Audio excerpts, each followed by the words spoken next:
Hi everyone.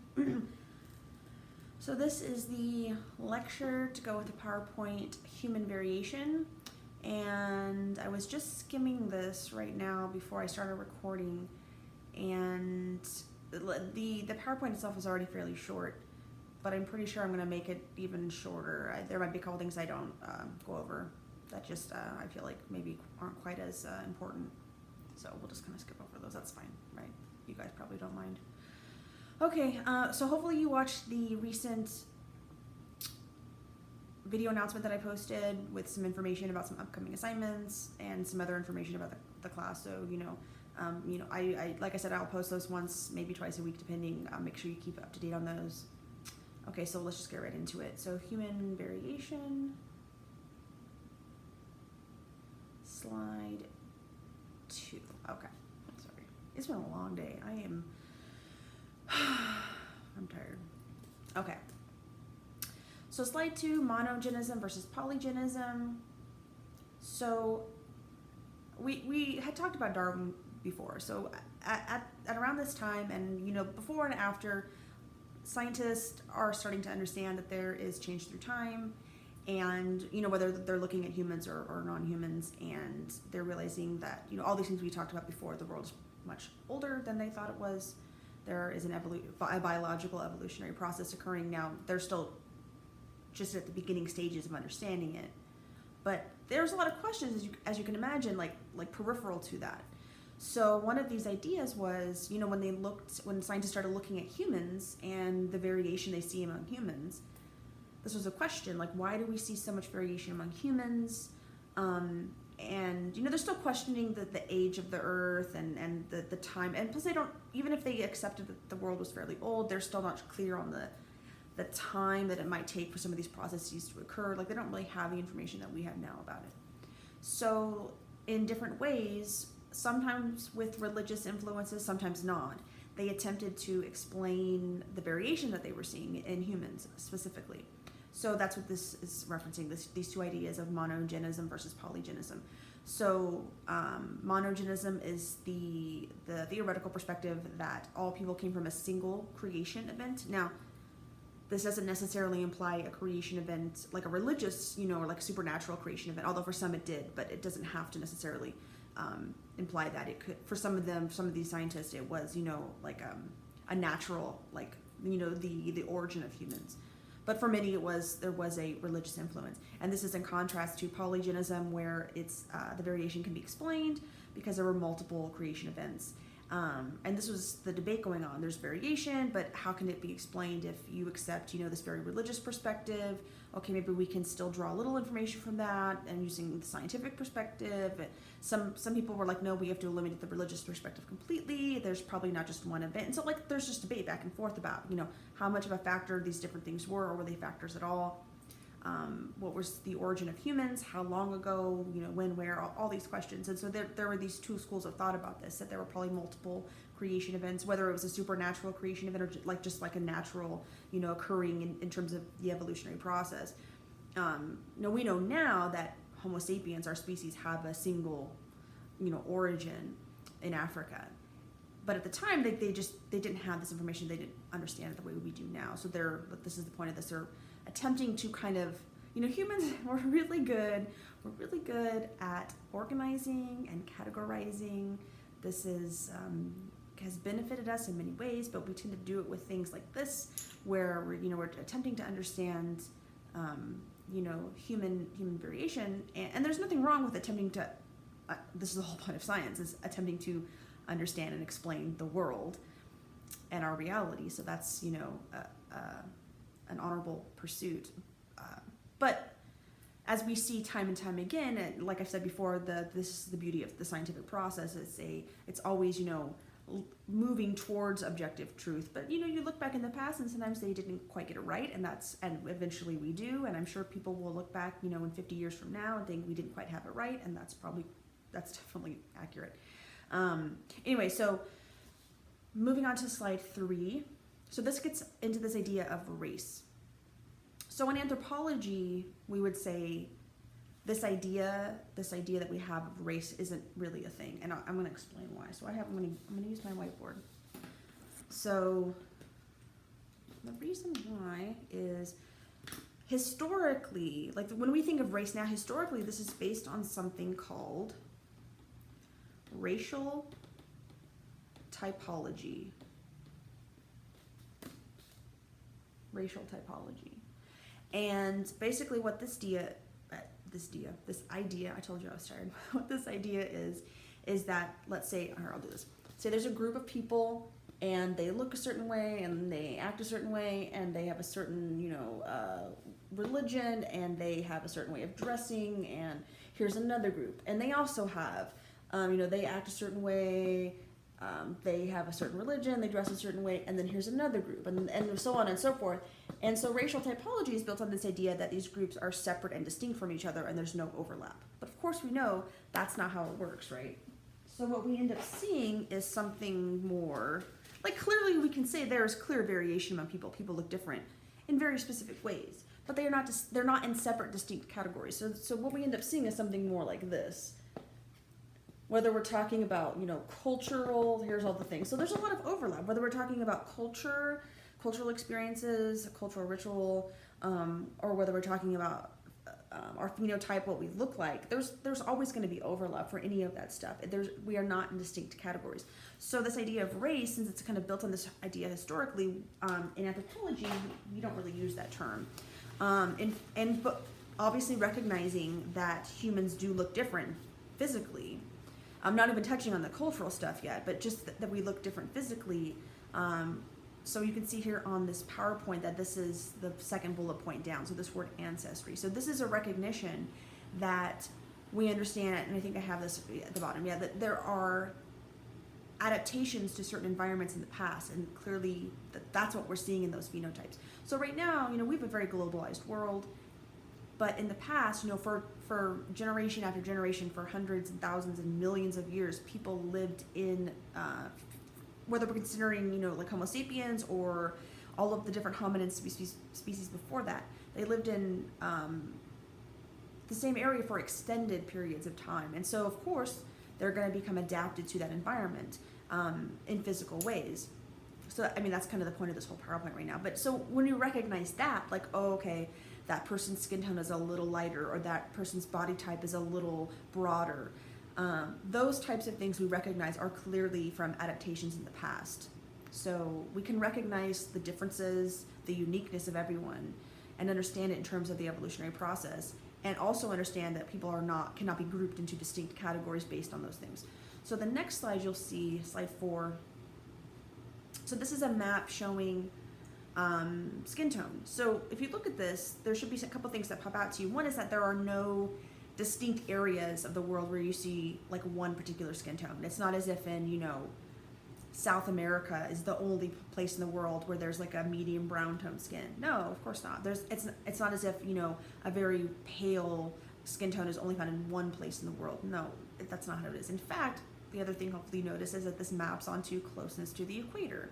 So this has to do with the amount of sun exposure and UV radiation. Skin tone is a direct adaptation to that. We're going to talk about that in this PowerPoint. But if you go back to slide 3 real quick, I want to point out the second bullet point from the bottom. So geographical clines. So that's what this is. It's looking at, for whatever trait you're looking at, where there's a phenotypic, adaptation, you're going to see it something like this, like a gradation. One kind of going into another, where there's a slight change based on things like this, like sun exposure or altitude or warmer and warmer temperatures or something like that. So, okay. Slide 5, adaptation. So we touched on this before when we were talking about evolution, but just a quick recap. So adaptations, so just like I explained, adaptations to specific environments, whether it's the climate or the terrain or the elevation or the food resources that animals, humans included, are going to be adapted to that environment. Slide 6. And in anthropology, we have 2 rules, like some general rules. There are more than this, but these are the ones I want you guys to know. Some general rules about when we're looking at phenotype and like body, general like size and some proportions of the body. So Bergman's rule and Allen's rule. The first one, Bergman's rule. So this states that the colder the climate, the larger the body. Then this is true for humans and non-humans, that as a general rule, this is true. Those animals living in colder environments tend to be shorter and stockier. This is as per the PowerPoint, it's going to allow you to maintain heat. It's going to decrease that heat dissipation, which can be, vital to survival in those areas. And then in contrast, you have Allen's rule. So limbs are longer in warmer environments. So your arms and your legs are going to be longer. And in general, everything's kind of going to be longer. And so actually, if you go back to slide 5, you'll see this example also with the bunnies. So not only is the coloring adapted to their environment, but the white bunny is, a little bit more round. It's going to retain that heat. And you see the desert hare everything's elongated. Even those giant ears elongated, to dissipate that heat. Okay, so back to slide 6. So that's what I said. So Bergman's and Allen's rules. So some general rules that are true. So obviously, just like with everything in the world and everything in nature, there's going to be exceptions to the rule. So sometimes, it depends. Also, it's not just warm versus cold. Sometimes if the elevation might affect it, I'm blanking, I want to say rainfall. I feel like there's more of a technical term, but like the humidity, that kind of thing, like might affect these rules. The food resources. So actually, this is interesting. So for Europeans in like Northern Europe, they've always been kind of the exception to this rule. Like they live in really cold environments, and yes, they're a bit broader, but they also are fairly tall. And so there's been some research into this, like as an exception to the rule, like what is it that's slightly different about their environment? What is it about it that's causing them to not quite fit with these rules that we know are generally true for most animals? And so there's been some recent research into like the food that they eat. They tend to eat a lot of marine resources, so they're looking to see, like some scientists are looking into like that could explain it. And like this is important because for whatever adaptation we're talking about, whatever rule we're talking about, there's always going to be exceptions because there are always going to be like, hundreds of factors playing into the environment. So it's never just one thing. But like I said, as a rule, these two are generally true. Okay, so slide 7. So just to talk a little bit more about that slide that we saw earlier about skin tone and closeness to the equator, I want to talk about dark skin versus light skin and the adaptations. So here we have dark skin. So this is going to aid in the decrease of UV radiation. So when you're outside, so this is the other thing is we're inside a lot, but in the past this is absolutely not how it was. So when you're outside a lot and you're having all that sun exposure, especially when you're in an area where the sun exposure is higher, you want a way to protect yourself. So if you, like now, today, like 2020, if you were diagnosed with skin cancer, I hope you guys understand that you can still die from skin cancer. But with modern medicine, the chances are, obviously significantly decreased. And, but in the past, it wasn't that way. If you got cancer, that's what killed you. Unless like something else killed you between then and, the cancer. But, there was no way of kind of getting around that. So obviously having adaptation to keep that from happening is going to be really beneficial. So the skin getting darker allows for that protection. But there's also a couple of so most people understand that one, but there's a couple of other things too. So also too much UV radiation can cause what I have here in the PowerPoint we call a spontaneous abortion, or in like common conversation you might call a miscarriage. So if we're having this conversation about evolution, adaptation, reproduction, something that's directly affecting reproduction in a negative way, ideally you're going to see an adaptation to that. So this is what we see, is that blocking that UV radiation is obviously going to help guard against cancer, but it's also going to guard against, spontaneous miscarriages that might occur. Okay, so and this is in contrast to slide 8, so light skin. So like I said, we are inside. Oh, guys, I'm tired. We're indoors a lot. In fact, like most people have a vitamin D deficiency or it's a low for most people, because especially like in our culture, like especially like in Las Vegas, like people are outside, but in terms of like compared to like ancestrally, imagine like, 300,000 years ago, we are not getting the amount of vitamin D from the sun that we normally would. So that's where we get the majority of it. However, thinking about in the past, if you are in an area where there's not a lot of sun exposure and you need vitamin D, having lighter skin to be able to absorb more of that is going to be really beneficial to you. And you might be thinking, well, vitamin D, like, is that really a thing? Like, why is it that important? What do you really need it for, that the skin color would change, as an adaptation? So you can see here that it aids in calcium absorption. I don't think I mentioned this to your class already.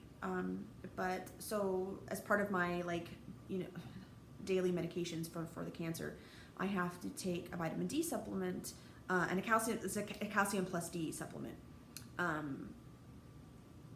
And also, like, now that I've said this to you, like, next time you're in like the vitamin aisle, look for it. It's more rare to see just a calcium supplement. You almost always see, at least I do, almost always see them together, like calcium plus D, because the vitamin D actually helps in the absorption of the calcium. So, and calcium is very important. So obviously per the picture, in the formation of bones. So this is an extreme example. There's something called osteomalacia. You might have heard of it, also called rickets. This is like severe vitamin D deficiency. In fact, usually what happens when we see it severely is the mother, while she's gestating her offspring, she's not getting enough vitamin D, so the fetus isn't getting enough vitamin D, and then as that child is growing, that they're not getting enough vitamin D. And vitamin D is really important to the formation of bones. So what ends up happening, so like if you've ever held like a newborn or like a very young human, you notice their limbs look like, their arms and legs look kind of curved or bent. It's because their bones are still forming. They're not like one solid bone. They're not one long bone. They're actually in pieces, and there's cartilage, and they're still forming. And so imagine if during that whole process there's not the right vitamins and nutrients, that those bones will form, but they might just form not in the way they're supposed to, and if they're not getting those necessary vitamins. So here you can see this picture, and in fact, if you go to slide 9, you'll see another picture. So this is a very extreme case, and this is much more rare, like in around here, because typically what you see is women who are pregnant will I'm blanking on everything today. Prenatal vitamins. They'll start prenatal vitamins to ensure that they are getting enough nutrients, and that their fetus is getting enough nutrients as well. So this is going to be much more rare, but it still absolutely happens, and it definitely happens around the world that you would see this. So you can see in the X-ray that the bones in the lower leg, the tibia and fibula, are curved. They are not supposed to be curved like that, and that's just going to that's going to be how it is for the rest of their life. I don't know if, depending on the severity of it, I don't know if enough reconstructive surgery or anything is going to allow, like, that's just probably going to be a thing for the rest of their lives. And you can imagine it's going to be very uncomfortable, if not painful, at least very uncomfortable. But go back real quick to slide 8. There's something else I wanted to point out. Oh yeah, so calcium is also really important for like heart health and nervous system health. So like there are certain vitamins that I think a lot of it is we don't really think about it because most of our food is fortified. And if you are unfamiliar with this, like, this is really important, that a lot of our food is, like, they put extra stuff in it. Now, we could talk about the pros and cons of that, but just know, like, it is a thing that for most of our food, like even our water supply, they put things in it. So we as a community stay healthy with at least some bare minimum, nutrients. So when you think, like, what do I need to eat to get more of this, more of that? That's always a good idea. I mean, and obviously eating fresh whole foods is going to be beneficial to your health. But a lot of our food is fortified with a lot of this. So like I said, we tend to not see some of these severe deficiencies very often. Usually it's in cases of, there are just a number of cases where it might happen. Won't get into that, but it's rare. Okay, so like I said, I'm gonna cut it short, and there was some stuff I was gonna cover on slide 10 and to the end of the PowerPoint about adaptations to diseases, but I'm pretty sure I'm not gonna ask any of that on the exam, so we're just gonna leave that out, and we're not even at 20 minutes, so that's a nice short PowerPoint, and I will see you guys on the next one.